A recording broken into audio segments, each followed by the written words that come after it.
जय हिंद मेरे प्यारे साथियों। आज इस वीडियो में कवर करेंगे हिंदी का पैटर्न सेट। ये पूरे आपको प्रीवियस ईयर क्वेश्चन है जो कि आपको 25 क्वेश्चन का सेट दिया हुआ है और जिस बुक से मैंने लिया है उसमें 26 से 50 तक ले आपको क्वेश्चन दिया हुआ है हिंदी का और 1 से आपको 25 तक ले मैथ का दिया हुआ है, तो वो नहीं किए हैं और आपको हिंदी का करा रहे हैं और कुछ दिन के बाद आपको मैथ का भी कराएंगे प्रीवियस ईयर और रीजनिंग भी कराएंगे प्रीवियस ईयर। तो चलिए पहले ये देखते हैं इसमें क्या क्वेश्चन दिया हुआ है 25 क्वेश्चन में और कैसा पूछता है वो देखते हैं। और उससे पहले मैं बता दूँ आप लोगों को कि चैनल को सब्सक्राइब नहीं किए हैं तो चैनल को सब्सक्राइब करके बेल बटन ऑल पर प्रेस कर दीजिए ताकि जब भी कोई वीडियो मैं अपलोड करूं तो आपको नोटिफिकेशन मिल सके और वीडियो आप देख सकेंगे। ठीक है, आपको एग्जाम ओरिएंटेड क्वेश्चन कराया जा रहा है, आपको 100% सफलता मिलेगी, निरंतर बने रहिए। और चलिए देखते हैं पहला क्वेश्चन से। पहला क्वेश्चन में दिया हुआ है क्या, आपको 26 से 27 एक पैटर्न पर क्वेश्चन दिया हुआ है। तो इसमें जानते हैं कि 26 से 27 के लिए क्या निर्देश दिया हुआ है, कुछ निर्देश दिया हुआ है उसको पहले पढ़ लेते हैं। तो इसमें दिया हुआ है कि निम्नलिखित प्रत्येक प्रश्न में दिए गए शब्द के समानार्थी शब्द का चयन विकल्पों में से कीजिए, यानी कि समानार्थी शब्द इसमें बताना है। तो इसमें आपको 26 नंबर क्वेश्चन में दिया है कि दुख का समानार्थी क्या होगा। इस क्वेश्चन करने से पहले मैं आप लोगों को फिर से बता दूं कि अगर आपको 25 में कितना नंबर आता है वो लास्ट में कमेंट करके जरूर बताइएगा और जिस क्वेश्चन का आपका आंसर आता है तो वीडियो को रोक करके आप कमेंट में आंसर जरूर लिखिएगा। क्वेश्चन नंबर लिख करके आपको आंसर देना है। जैसे कि आपको 26 नंबर आता है, 26 लिख करके आपको ए या बी या सी जो होगा डी जो आंसर होगा वो आपको देना है। ठीक है, इस तरह से आप आंसर दे सकते हैं। चलिए पहले 26 नंबर क्वेश्चन देखते हैं 26 नंबर में क्या है। तो दुख दिया है, दुख का समानार्थी क्या होगा। तो ऑप्शन नंबर ए में दिया है आघात, बी में दिया है वेदना और सी में दिया है कठिनाई और डी में दिया है कष्ट। तो इसका राइट आंसर हो जाएगा ऑप्शन नंबर बी वेदना, यानी कि दुख का समानार्थी होगा वेदना, इसका राइट आंसर होगा ऑप्शन नंबर बी, इसका राइट आंसर हो जाएगा। ठीक है, अगला क्वेश्चन देखते हैं। क्वेश्चन नंबर 27 है और 27 में दिया हुआ है कि मीमांसा, मीमांसा का समानार्थी क्या है। ऑप्शन नंबर ए में दिया है बुद्धि, बी में ज्ञान, सी में आलोचना और डी में विवेचना दिया है। तो यह जो मीमांसा इसका समानार्थी होता है विवेचना। ठीक है, इसका right answer option number D हो जाएगा विवेचना। चलिए अगला क्वेश्चन है क्वेश्चन नंबर 28 से 29 एक ही पैटर्न पर है और जानते हैं इसमें निर्देश क्या दिया है, इसमें क्या बताना है। तो इसमें दिया हुआ है कि निम्नलिखित विकल्पों में से वह शब्द चुनिए जो शब्द समानार्थी नहीं है, यानी कि समानार्थी नहीं है वो चुनना है। और ये 26 से 28 तक 26 से 27 में था कि समानार्थी कौन है, इसमें समानार्थी कोई नहीं है ये आपको बताना है। तो पहले देखते हैं कि 28 में कौन सा क्वेश्चन दिया है। 28 में दिया है शिष्य, शिष्य का समानार्थी इसमें से कौन नहीं है। ऑप्शन नंबर ए में शिक्षार्थी, बी में दिया है अंत्यवासी और सी में दिया है विद्यार्थी और डी में दिया है कि गुरुपुत्र। तो यह जो शिष्य है इसका समानार्थी नहीं है, तो यह जो गुरुपुत्र है ये इसका समानार्थी नहीं है, यानी कि गुरु का पुत्र ये शिष्य नहीं होता है। ठीक है, इसका right answer option number D हो जाएगा। और 29 में दिया हुआ कि अंश, अंश का समानार्थी कौन नहीं है। ऑप्शन नंबर ए में अवयव दिया है, बी में पक्ष और सी में अंश दिया है और 4 में यानी डी नंबर में भाग दिया है। तो यह जो इसका समानार्थी नहीं होगा तो यह जो अंश दिया है ये समानार्थी नहीं होगा। ये अंश के बाद यानी कि अ और तलाबे स है, इसमें दंती स है। ठीक है, ये अंश नहीं होगा। ठीक है, और अगला क्वेश्चन देखते हैं। क्वेश्चन नंबर आपको 30 से 31 में एक ही पैटर्न पर दिया है और इसके लिए निर्देश क्या है वो देखते हैं कि प्रत्येक शब्द के लिए उसके नीचे दिए गए विकल्पों में से पर्यायवाची शब्द छांटिए। आपको इसमें पर्यायवाची शब्द बताना है। तो 30 में दिया है यमुना, यमुना का पर्यायवाची क्या होता है। ऑप्शन ए में रत्नाकर है, बी में उदधि है, सी में नदीस है और डी में कालिंदी है। तो यह जो यमुना है इसका पर्यायवाची शब्द हो जाता है, तो इसका हो जाता है कलिंदी। ठीक है, इसका right answer option number D होगा कलिंदी। क्वेश्चन नंबर 31 है और 31 में है कि तोय, तोय का यानी कि पर्यायवाची शब्द क्या है। ए में वाणी, बी में वायु, सी में अग्नि और डी में जल है। तो यह जो तो है इसका जो पर्यायवाची शब्द हो जाता है जल, इसका right answer option number D हो जाएगा।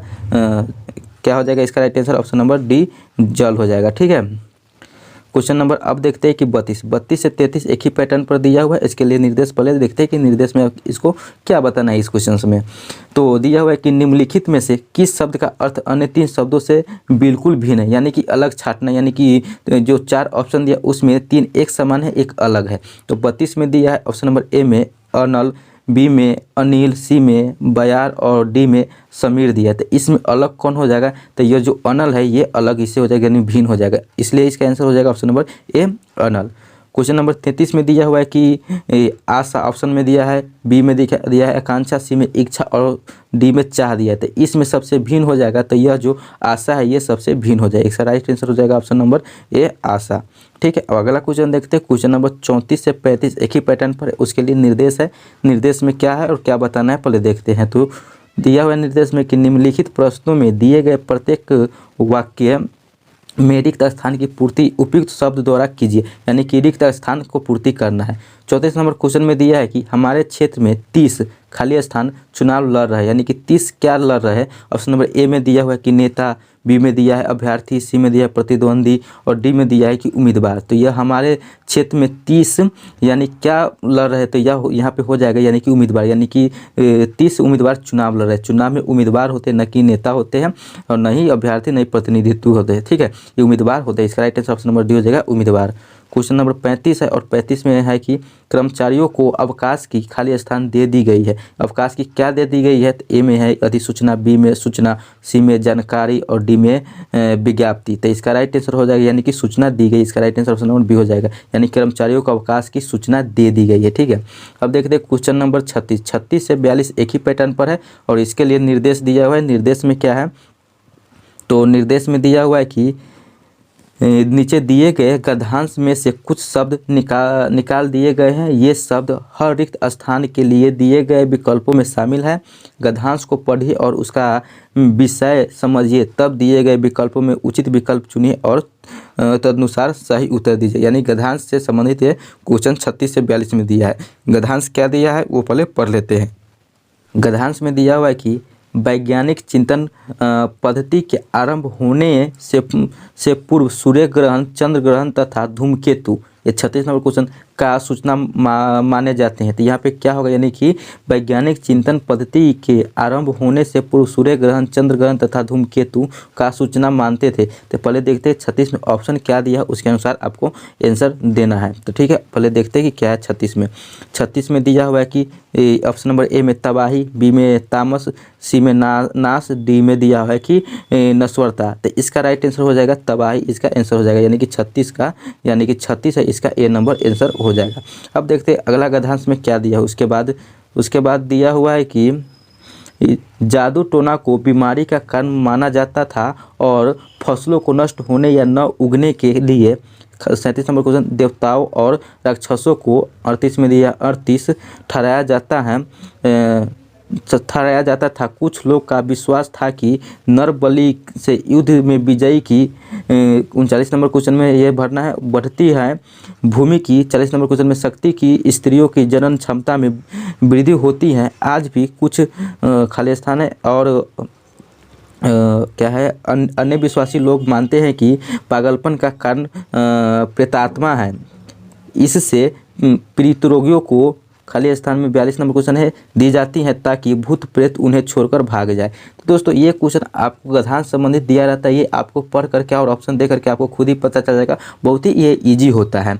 ठीक है, ये आपको बहुत ही जब पढ़िएगा तो खुद पता चल जाएगा कि उसके खाली स्थान में क्या आएगा और क्या नहीं आएगा। ठीक है, तो 37 नंबर का आंसर बता देते कि 37 नंबर का आंसर हो जाएगा ये सी नंबर कुपित हो जाएगा। इसी प्रकार 38 नंबर का हो जाएगा, 38 नंबर में हो जाएगा यही उत्तरदायी हो जाएगा। ठीक है, इसी प्रकार अब ये 39 नंबर है और 40 और 41 42 है, तो 39 को बता देते। 39 का आंसर हो जाएगा सी नंबर यानी कि संभावना हो जाएगा और 40 का भी सी हो जाएगा उर्वरा हो जाएगा। बात किया जाए 41 का, तो 41 का बी नंबर ऑप्शन हो जाएगा यानी कि रूढ़िग्रस्त हो जाएगा और 42 का बात किया जाए तो 42 का भी बी नंबर हो जाएगा यानी कि यातनाएं हो जाएगा इसका आंसर। ठीक है, तो इसी प्रकार आप गद्यांश पढ़ कर आप उसका आंसर दे सकते हैं। ये बहुत ही ईजी होता है, ये आप खुद से पढ़ सकते हैं। इस वीडियो में अभी रोक लीजिए, पहले गद्यांश पूरा पढ़ लीजिए, उसके बाद आपको आंसर देना है तो आप ये बता सकते हैं। आप एग्जाम में बहुत ही ईजी पूछेगा, आप खुद से बना सकते हैं, इसमें ज़्यादा दिमाग लगाने की ज़रूरत नहीं होता है।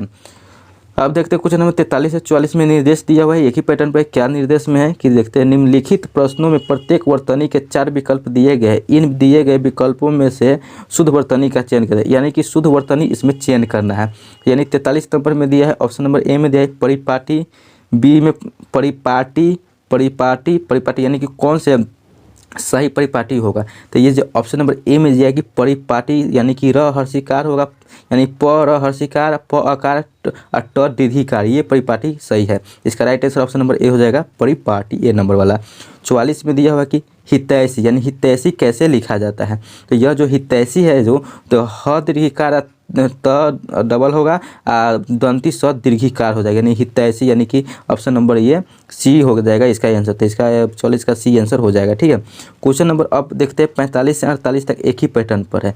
और क्या निर्देश दिया है इसके लिए, निम्नलिखित प्रत्येक वर्ग शब्द वर्तनी की दृष्टि से अशुद्ध है, उस अशुद्ध वर्तनी को चुनिए। यानी कि इसमें अशुद्ध दिया है, अशुद्ध को इसमें चुनना है। तो 45 में है माध्रुय, चंद्रिका, दंड, विद्या। तो इसमें अशुद्ध क्या है, तो अशुद्ध ये दंड है, ये अशुद्ध है। इसका right answer option number C हो जाएगा। क्वेश्चन नंबर 46 है। 46 में अशुद्ध देखना है, तो वंदना, तत्काल, प्रज्वलित, संगृहित। तो इसमें अशुद्ध क्या है, तो 46 नंबर का ऑप्शन नंबर ए वंदना हो जाएगा। ठीक है, अगला क्वेश्चन है क्वेश्चन नंबर 47 है। 47 का क्या है कि निष्क्रिय, याज्ञवल्क्य, ईसत, ब्रजभाषा। इसका आंसर हो जाएगा ऑप्शन नंबर सी, यानी कि ईसत हो जाएगा इसका राइट आंसर, यानी कि ऑप्शन नंबर सी इसका हो जाएगा। 48 में दिया है कि व्यक्तित्व यानी व्यक्तिक, स्वानुभूति, तत्कालिक, विश्लेषण। तो इसका आंसर हो जाएगा क्या, तो यह हो जाएगा सहानुभूति, इसका राइट आंसर हो जाएगा। अब देखते हैं 49 से 50 एक ही पैटर्न पर दिया है, इसमें क्या पूछ रहा है और क्या बताना है। तो 49 में इसका निर्देश दिया हुआ है कि नीचे प्रत्येक वर्ग में दिए गए विकल्पों में से तत्सम शब्द का चयन कीजिए, यानी कि तत्सम शब्द बताना है। तो 49 में चोंच, चरित्र, गेहूं और उछा, इसका तत्सम शब्द क्या हो जाएगा, तो इसका जो तत्सम शब्द हो जाएगा ये चरित्र इसका हो जाएगा। तो इसका राइट आंसर हो जाएगा ऑप्शन नंबर बी। और आज का ये लास्ट क्वेश्चन यानी 50 नंबर ये ऐसे है और ना कि 25 नंबर सीरियल नंबर से। ठीक है, तो इसका भी तत्सम शब्द बताना है। तो इससे पहले मैं आप लोग को बता दूं कि चैनल सब्सक्राइब नहीं किए तो चैनल सब्सक्राइब कर लीजिए। और आप लोग बताइएगा कि आपको ये 25 क्वेश्चन में आपका कितना सही हुआ है और कितना इम्प्रूव हो रहा है, ये भी बताइएगा। ठीक है, तो ये पहले क्वेश्चन कर लेते हैं, उसके बाद कुछ बात करेंगे। उसके बाद दिया है कि बाझ, पुण्य, खीर और शीत, इसमें कौन सा तत्सम शब्द होगा, तो ये पुण्य है, ये तत्सम शब्द है। तो इसका right answer option number B हो जाएगा। तो दोस्तों आपको टोटल 25 क्वेश्चन कर लिए हैं और ये पूरा प्रीवियस ईयर क्वेश्चन है, आपको इसी तरह का क्वेश्चन पूछा गया था। चलिए फिर मिलेंगे अगले वीडियो में अगले टॉपिक के साथ, अगले प्रैक्टिस सेट के साथ। तब तक के लिए जय हिंद, जय भारत।